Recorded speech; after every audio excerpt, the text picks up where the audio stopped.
fellow seekers of mystery and justice. I'm Kitty, your guide into the enigmatic realm of New England.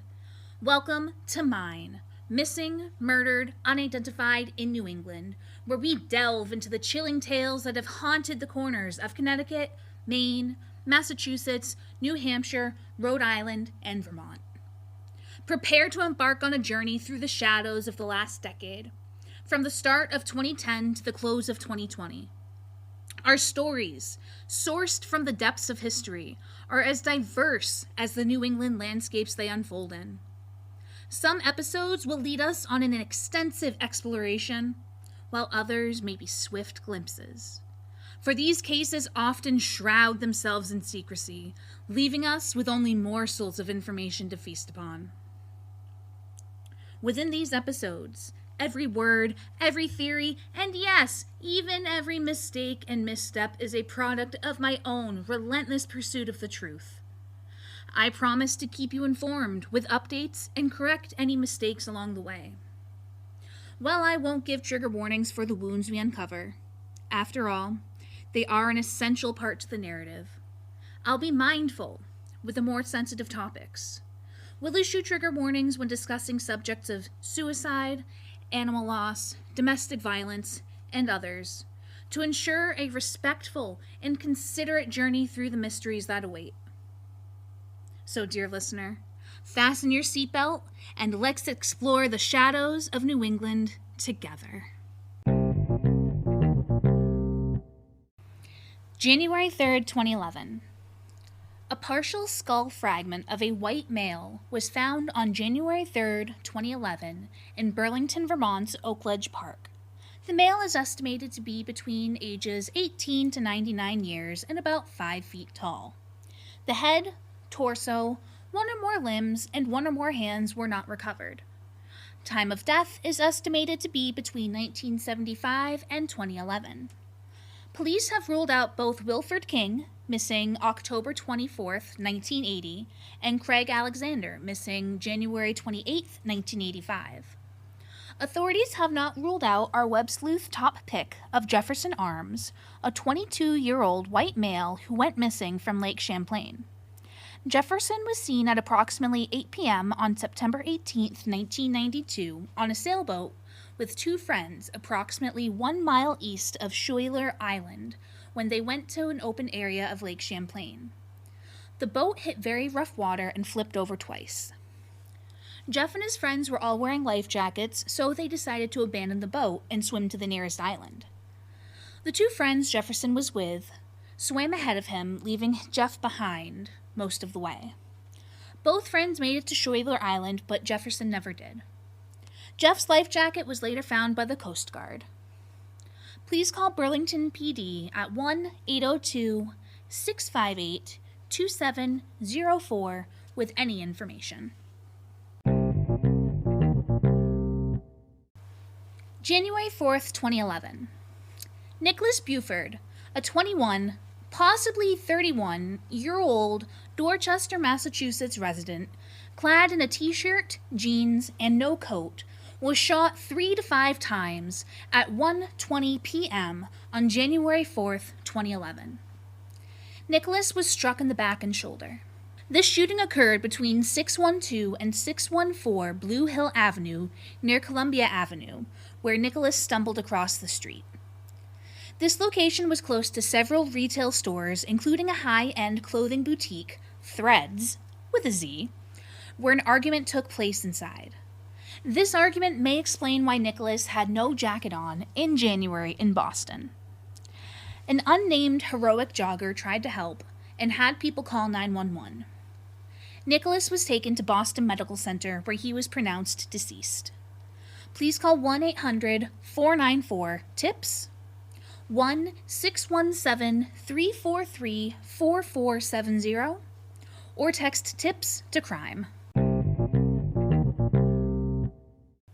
January 27th, 2011. Hey, baby. The day has come where I see you for the last day. I'm so scared and nervous, angry and frustrated, sad and hurt that you had to leave me and your family. I'm not ready to see you, but I know I have to. I'm so sorry this happened to you. I miss you so much. There are no words to explain how I feel. I love you so much. All I ask is for you to look after myself, Jeremiah, and your family. You are my world. Never forget it. Lord, please look after him and allow his soul to rest at peace. I love you always. Your girl, Shalonda. And as you called me, my love. R.I.P. Darin. Darin Negron Jr. was born August 28, 1987, and lived at 21 Glenwood Street, Springfield, Massachusetts, at the time of his death. Just 23, when he was found shot at 1:31 a.m. on January 28, 2011. Darin had been shot several times, including in the back of the head near the back porch at 96 Melrose Street, Springfield, Mass., part of the Old Hill neighborhood. Darin was not cooperative and tried to push himself off the stretcher. "He was my baby," said Mom Jessica Negron. "He was a good kid. He was a good friend." She described him as someone handsome yet humble, very funny with a sometimes sarcastic sense of humor. Darin had a history with police, including gang violence, and struggled with alcohol, and went to AA. If you or someone you know is dealing with alcohol addiction, visit aa.org or al-anon.org. And if you know someone struggling with substance abuse, Darin was a high school graduate of the High School of Science and Tech. Darin was unemployed at the time of his death, had recently broken up with his pregnant girlfriend, and his mom said the inactivity and uncertainty of unemployment had been hard on him, leaving him depressed and causing him to seek comfort in alcohol. Darin is now buried at Oak Grove Cemetery. There have been no arrests, and there are no known motives. Please call 1-413-787-6355 with any information. January 28th, 2011. Trigger warning: sexual assault.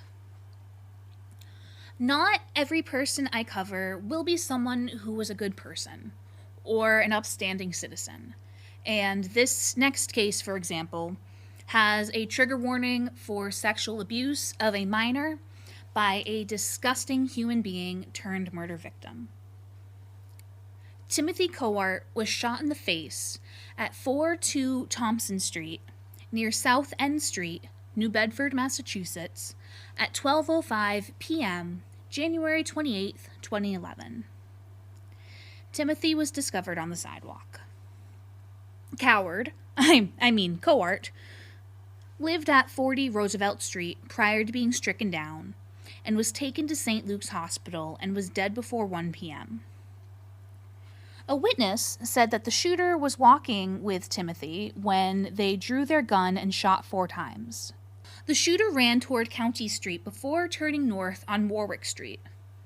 Not much is known, nor do I care to get into this creep's life prior to his murder. What is known is that Timothy was a registered sex offender for a 2000 conviction for indecent assault on a minor, 14 plus, and was 19 at the time. This isn't the only incident that Timothy was implicated in. In 2010, he was arrested for threatening a woman with a gun. The unidentified woman was at her friend's apartment with Timothy and another male.